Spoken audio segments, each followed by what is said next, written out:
Hello दोस्तों, मैं स्वागत करता हूं मेरे YouTube चैनल इंस्ट्रक्टर के सर।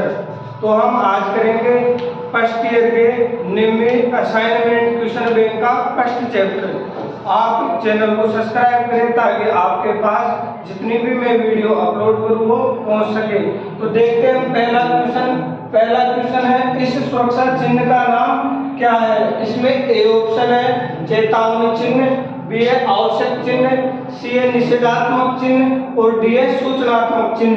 तो आपको देखो चिन्ह की आकृति वर्गाकार है और ये प्लस का चिन्ह है, यानी कि ये हमें फर्स्ट एड बॉक्स की सूचना दे रहा है। तो ये अपना चिन्ह हो जाएगा सूचनात्मक चिन्ह, इंफॉर्मेशन साइन। दूसरा क्वेश्चन देखते हैं हमें, अग्नि का समन क्या है। तो दोस्तों इसमें एक बार इसकी इंग्लिश देखना, क्योंकि इंग्लिश और हिंदी दोनों के अंदर इसमें अलग अलग दे रखा है। हिंदी में तो दे दिया सीधा है कि अग्नि का समन क्या है, लेकिन इंग्लिश देखोगे तो इंग्लिश में लिखा मिलेगा आपको स्मूथिंग। तो स्मूथिंग का मतलब होता है कि सीधा भी दम घुटना हिंदी में। तो इसमें अपना हो जाएगा ऑप्शन ए ऑप्शन। देखते हैं इसमें अग्नि में ईंधन मिलाना। तो अग्नि में ईंधन मिलाएंगे तो उल्टी और भी ज्यादा आग बढ़ेगी। बी ऑप्शन है अग्नि से ईंधन को अलग करना, ये विधि कहलाती है अपनी स्टार्विंग। तो इसका मतलब ये ऑप्शन भी गलत है। सी ऑप्शन पर आते हैं, सी है जल का उपयोग करके तापमान को कम करना, तो ये विधि कहलाती है कूलिंग।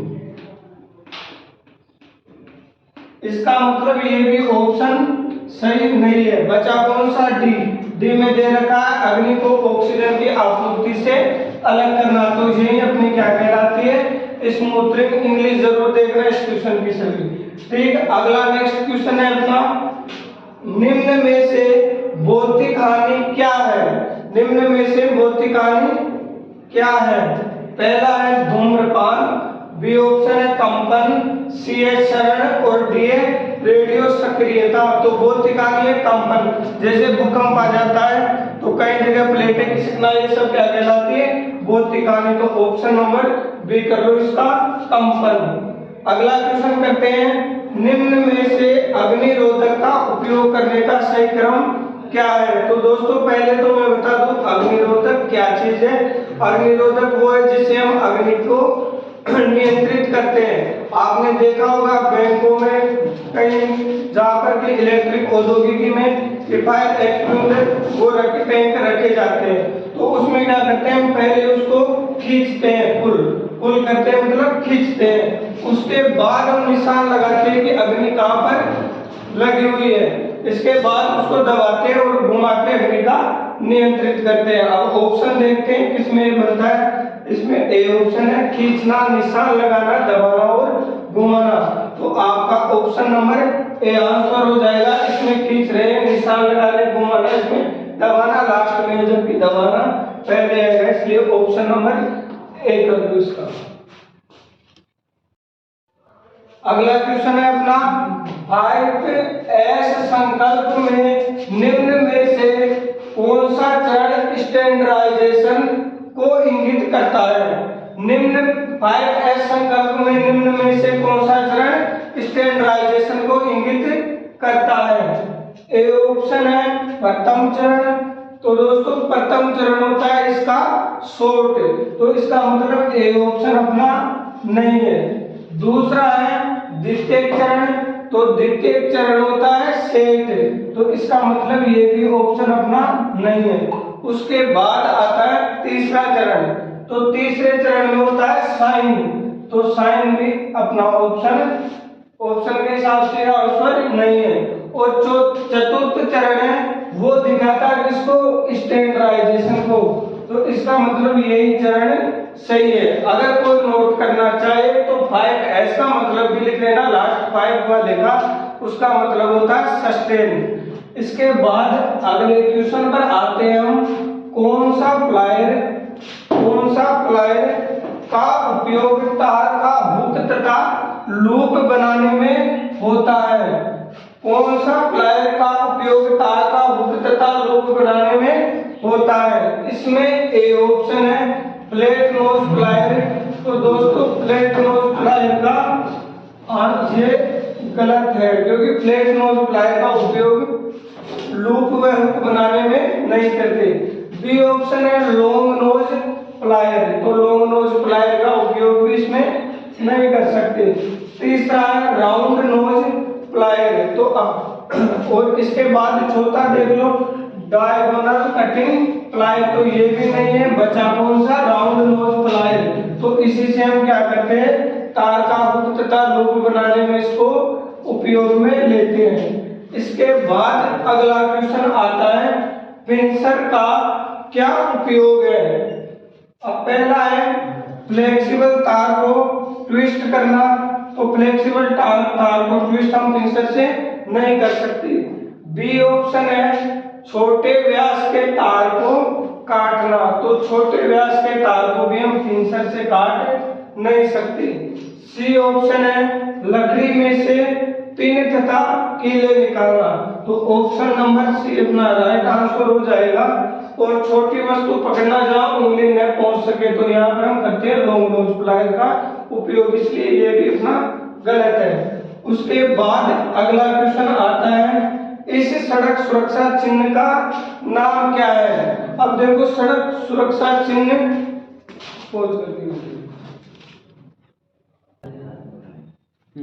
तो देखो ये सड़क सुरक्षा चिन्ह है बोर्ड पर, इसका चिन्ह नहीं बन सका इसलिए मैं यही दिखा देता हूँ। आकृति है इसकी कौन सी? वृत्ताकार। हेलमेट पहनना, ट्रैफिक में रेड लाइट होती है अपने को रुकना, ये सब कौन से चिन्ह होते हैं? आवश्यक चिन्ह। तो अपना आंसर हो जाएगा आवश्यक चिन्ह। इसके बाद सचेतन चिन्ह, तो सचेतन चिन्ह होता है इसकी आकृति होती है त्रिभुजाकार। उसके बाद सूचनात्मक चिन्ह, तो इसकी आकृति होती है वर्गाकार। और ये निषेधात्मक चिन्ह, तो इसकी आकृति भी वृत्ताकार होती है, इसलिए इन दोनों का ध्यान रखना, आवश्यक और निषेधात्मक का। इसके बाद अगला क्वेश्चन 9वां क्वेश्चन आता है मूल श्रेणी में सचेतन चिन्ह के पश्चे भाग मतलब बैकग्राउंड का रंग कैसा होता है। तो ऑप्शन ए है इसमें नीला, बी है श्वेत और सी है पीला और डी है हरा। तो मैं आपको बता दूं हरा रंग तो होता है सूचनात्मक, लिए बचा कौन सा? पीला। तो यही सचेतन चिन्ह का आंसर सही हो जाएगा। उसके बाद अगला क्वेश्चन है विद्युत उपकरण में लगी अग्नि हेतु कौन सा अग्निशामक यंत्र प्रयोग होता है। तो इसमें झाग प्रकार का नहीं कर सकते हम, गैस कारतूस प्रकार का भी नहीं कर सकते और संग्रहित दाग प्रकार का भी इसमें उपयोग नहीं कर सकते। किसका करेंगे उपयोग? हेलोन प्रकार के अग्निशामक यंत्र का प्रयोग। अगला क्वेश्चन है अपना 11वां अपशिष्ट निपटान विधि कौन सी है जो गर्मी पैदा करती है। तो इसमें ऑप्शन देखो, पहला है पुनर्चक्रण, दूसरा है खाद डालना, तीसरा है भस्मीकरण और चौथा है अपशिष्ट संघनन। तो देखो पुनर्चक्रण से तो उल्टी ऊर्जा की बचत ही होती है, उससे कोई गर्मी पैदा नहीं होती, तो इसका मतलब ऑप्शन ए तो अपना है नहीं। दूसरा है खाद डालना, तो खाद डालने से भी गर्मी पैदा नहीं हो सकती। तीसरा है भस्मीकरण, तो भस्मीकरण या दहन इनसे क्या होता है? गर्मी पैदा होती है। तो ऑप्शन नंबर सी आपका सही आंसर हो जाएगा। डी को जाए आप देखते ही डिलीट कर दो। इसके बाद अगला क्वेश्चन है धुएं से सुरक्षा के लिए किस व्यक्तिगत सुरक्षा उपकरण पीपीई का उपयोग किया जाता है। तो धुएं से सुरक्षा के लिए देखते कौन सा है? पहला है एप्रॉन, तो एप्रॉन होता है जो कपड़ों के ऊपर हम कोट से पहनते हैं उसे कहते हैं एप्रॉन, तो इसका उपयोग तो धुएं से नहीं हो सकता। बी ऑप्शन है चश्मा, तो चश्मे का उपयोग तब लेते हैं जैसे कोई वेल्डिंग कर रहा है तो उसका लेते हैं आंखों को सुरक्षा प्रदान करने के लिए, तो बी ऑप्शन भी अपना आंसर नहीं होगा। इसके बाद है सी ऑप्शन कान कवच, तो धुएं से कान से इसका तो कोई रिलेशन है ही नहीं। बचा ऑप्शन नाक कवच या नोज मास्क, तो आपका यही सही हो जाएगा, धुएं से सुरक्षा प्रदान करेगा हमें नाक कवच। अगला क्वेश्चन देखते हैं हम, क्वेश्चन नंबर 13, वो है BIS का पूर्ण रूप क्या है। तो आपको मैं बता दूं, BIS का पूर्ण रूप है ब्यूरो ऑफ इंडियन स्टैंडर्ड। अब देखते हैं कि कौन सा ऑप्शन है। पहला है बोर्ड ऑफ इंडियन स्टैंडर्ड, तो बोर्ड वाला तो कोई ऐसा है ही नहीं। इसके बाद बी ऑप्शन है ब्यूरो ऑफ इंडियन स्टैंडर्ड, तो अपना आंसर हो जाएगा ब्यूरो ऑफ इंडियन स्टैंडर्ड। जबकि इसमें इंटरनेशनल दे रखा है और इसमें भी इंटरनेशनल, तो इंटरनेशनल कोई है नहीं, इसलिए डी और सी ये दोनों भी अपने गलत हो जाएंगे, ये डी और ये सी। 14वां क्वेश्चन है अपना, भारी भार उठाने और स्थानांतरित मतलब बदलने करने हेतु किस पद्धति उपयोग किया जाता है। तो देखो ये विंच है, तो विंच से भारी भार हम उठा नहीं सकते। इसके बाद है क्रेन और स्लिंग, तो यह भारी भार उठाने के काम में आती है। इसके बाद सी ऑप्शन है लेयर और रोलर, तो यह किसी भी जगह पर दबाव डालने के लिए काम में लेते हैं। डी ऑप्शन है मशीन चालित प्लेटफॉर्म, तो ये भी अपना ऑप्शन नहीं होगा। ऑप्शन नंबर 20 में राइट आंसर हो जाएगा क्रेन और सीलिंग। इसके बाद 15 नंबर का क्वेश्चन है, आग बुझाने में स्टार्विंग क्या है। आग बुझाने में स्टार्विंग क्या है। इसकी इंग्लिश में और हिंदी में ये क्वेश्चन अलग अलग है, तो इसकी इंग्लिश जरूर देखना। पहले भी आपको बताया था कि ईंधन मिलाना, तो ईंधन मिलाने से तो अग्नि पर नियंत्रण हो ही नहीं सकता। बी ऑप्शन है अग्नि में से ईंधन अलग करना, तो राइट आंसर तो अपना ये होगा, लेकिन इंग्लिश में अलग दे रखा है और आपके आंसर भी यही दे रखा है कि जल का उपयोग करके तापमान अलग करना।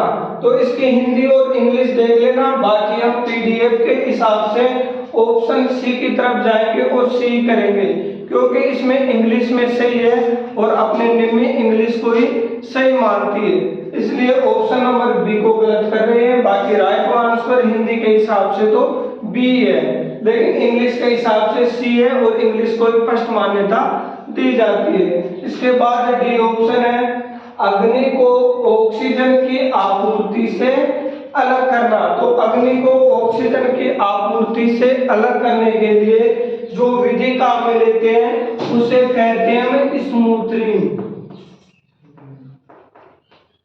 अब दोस्तों आपको एक छोटा सा क्वेश्चन दे रहा हूं, उसका आंसर आप कमेंट में जरूर लिखें। क्वेश्चन है कि सामान्यतः मनुष्य को कितने वोल्टेज पर विद्युत का झटका लगता है।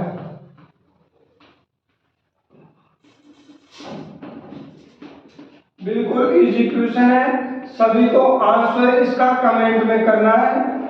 और एक और इम्पोर्टेंट जानकारी दे दूं आपको कि सभी चैनल को सब्सक्राइब कर ले, ताकि मैं जितनी भी वीडियो डालूं वो आप तक पहुंच सके। धन्यवाद।